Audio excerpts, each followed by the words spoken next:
Hey, what's going on, everybody? My name is Andy Wozniak. Today, I'm talking to all my real estate agent friends. As you guys all know, I'm a realtor, and today I'm going to give you 5 tips and tricks when showing houses. These are things that I use all the time, and you can drop these directly into your business today. All right, so the first tip that I want to give you is when I'm showing a house, I'm a man on a mission. I'm going in there and I know that I have one job to do. My job is to look at this house through the eyes of what are the issues. Right? No, I'm not an inspector, and I tell everyone that. I'm not trying to play the role of home inspector. I'm just trying to look for any issues that might pop up when it came to a home inspection. When we first walk through those doors, I always let them know, especially for our first-time home buyers. I let them know, listen, my job is to walk through and look for any issues. Your job is to walk around and figure out, can I actually live here? Do I actually want to live here? So we're not trying to both do the same thing. I'm not telling them, oh, you should decorate this, so you can do this. That's not my role, right? I'm just looking to make sure that this house is safe, sound, and secure for them. I think if you take that approach with your clients, and you're active in the process as you're walking through the house, it's really going to help. You're going to provide value to them. You're always going to have that conversation, right? Do you think this is a load-bearing wall? Can I take this down? I really like the open concept thing. Everyone does that, again, especially first-time home buyers. That's really just a conversation. I feel like you need the sideline right away. That's not what you're here for. You're not here to go in and do this HGTV show, right? You're here to really just walk through. You as the agent, do you see any issues that you think are going to pop up on a home inspection? And you've got to keep reminding your clients, do you think that you can live here? Do you want to live here? Does this house excite you? Once they start splitting hairs, that's a rabbit hole that you do not want to go down. The second thing you definitely need to keep in mind as you're showing houses is every house has a thing. Even the most perfect house out there on the market, all the way down to the biggest fixer-upper, every house is going to have a thing, right? When you walk away from that showing and that client walks away from the showing, that's going to be the one thing that sticks in their mind. So the third piece of this, kind of piggybacking off of what we just talked about, that every house has a thing, don't make big issues out of whatever that thing is. Does that make sense? So say you're going through the house again, and you go through the upstairs first, everything looks great, bathrooms are awesome, you come downstairs, the kitchen is a little bit older, but nothing is like in disrepair, right? It just might be dated. You go through the rest of the house and everything still looks good, checks all the boxes. Don't keep harping on the fact that, yeah, guys, I really just think that kitchen needs updated. Yeah, you remember, okay, you liked everything, but that kitchen. So that really is a big thing, especially for me. It's something that I didn't do for at least the first 6 months of showing houses. I always would make something a big deal. And then I noticed I would start to, with certain buyers, I would start to get them worked up, and they would just keep repeating the things they say. They're kind of like a toddler in that regard, right? I've got a 15-month-old. He's not quite talking yet, but he definitely starts to mimic us.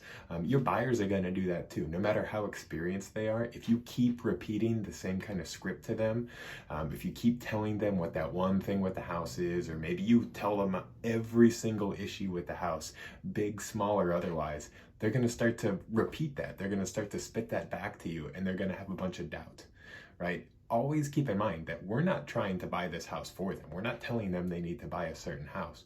We're just helping them through the process. All right, so the fourth thing that we want to talk about today is there's definitely no window shopping.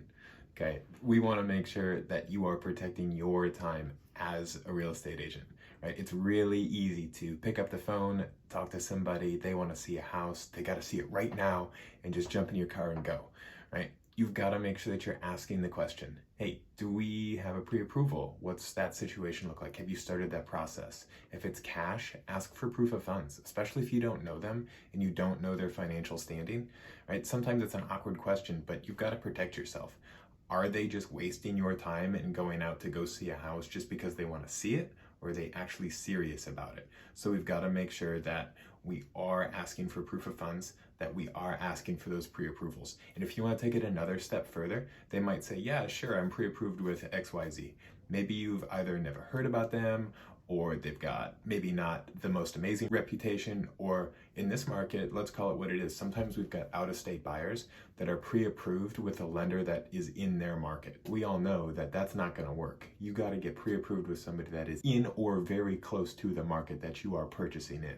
So that next step would be to get that person. That's great that you're already pre-approved. Let's now get you pre-approved and have you talk to one of our lenders, right? One of our preferred vendors that we work with all the time. It's going to make the transaction go way easier versus working with someone that you might not have worked with in the past.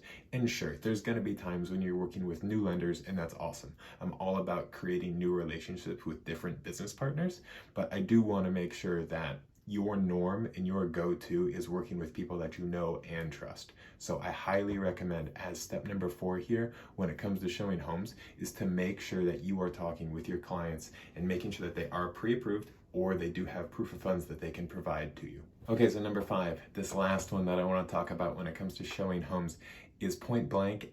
Real estate agents out there, you guys got to know your stuff. All right, we've got to be able to walk into a house and be able to tell your clients what issues you see with the house. Now, I'm not talking about you playing home inspector. We've got people for that, right? Something I always like to say, and I always like to remind myself of, is that we've got to stay in our lanes. As real estate professionals, you have to know what your lane is. You also have to know what the lender's lane is. You also have to know what the escrow officer's lane is. And you also have to know what the home inspector's lane is. Everybody's got their own lane. It's not just you, the real estate agent out there, just putting the whole thing on your back and making this happen. That's not how this works. And as soon as you try to do that, something's going to go south. Or you're opening yourself up to a ton of liability. Okay, so as the real estate professional, you just have to know your stuff. Like I said, you've got to be able to walk into a property or walk up to a property and see any kind of potential issues. The possibilities are literally endless, and I'm not saying you're always going to know 100% of everything. I don't always know 100% everything, but I am at least confident enough to have the conversation with the client. Hey, this could be a potential issue. I don't know. But I am going to research it for you. If you're at all interested in this property, let me do a little bit of digging first and give you a little bit more information on this situation. There's so many different things that us as real estate agents come across on a day-to-day basis when it comes to showing houses. You just have to be willing to speak up and say, hey, I think this is an issue. You don't always have to know the answer, but you do have to be active in the process of showing houses. I'm super passionate about giving our clients information when we're on showings. I want them to know as much as possible. And when it comes to the inspection portion of that house, it always makes me feel great when the inspector is pointing out things that I talked about through that initial showing. It happens all the time, and I really do love arming my clients with the knowledge on that first walkthrough. Again, I want to be clear that I'm not talking about you trying to take on the role of home inspector. I'm just talking about you being able to bring up potential issues, right? Just knowing your stuff as a real estate agent. So I want to recap all the 5 things that we were talking about, things that you as real estate agents need to know and need to have best practices in when it comes to showing houses. That first one, man on a mission, right? When I walk into a house to show a house, I'm there to talk about the house. I'm a man on a mission. I'm there to do a job. I'm not looking to talk about small talk. I'm not looking to talk about the weather. I'm a man on the mission there to do a job. Number 2, every house has a thing. Remember that. Truly, every house is going to have a thing. The most amazing multi-million-dollar house out there, the most perfect place is going to have a thing. Maybe it's the appliances, maybe it's the grading, maybe it's a shared driveway, something. Every house has a thing. Number 3, at the same time, don't make little things big things, right? Or don't even make big things big things. You're there just to provide information. You're letting them know the state of what you see. Number 4, this one's important to me. No window shopping, right? Just like I don't like small talk on showings, I really, really don't like when my time is wasted. So no window shopping. Make sure you've got those proof of funds or you have a pre-approval letter. Number 5, last but not least, you just have to be a professional. You've got to know your stuff. You are the professional in the room when it comes to houses, right? You're that first line of defense for your buyer. You've got to know your stuff. All right, guys, thank you so much for joining me today. I really appreciate it. I definitely hope that you got something out of this video. All 5 of these things are things that I do on a daily basis when I'm out there showing houses. I think they're all things that you can drop into your business right away. If you can do me a favor and like this video, if you can go ahead and subscribe, and also if you could drop a comment down below, that would be amazing. Like I always say, I want to make sure that this community is not only learning from me, they're learning from everybody that tunes into the content. Thanks so much again. I really appreciate it. And until next time, I hope you guys stay well.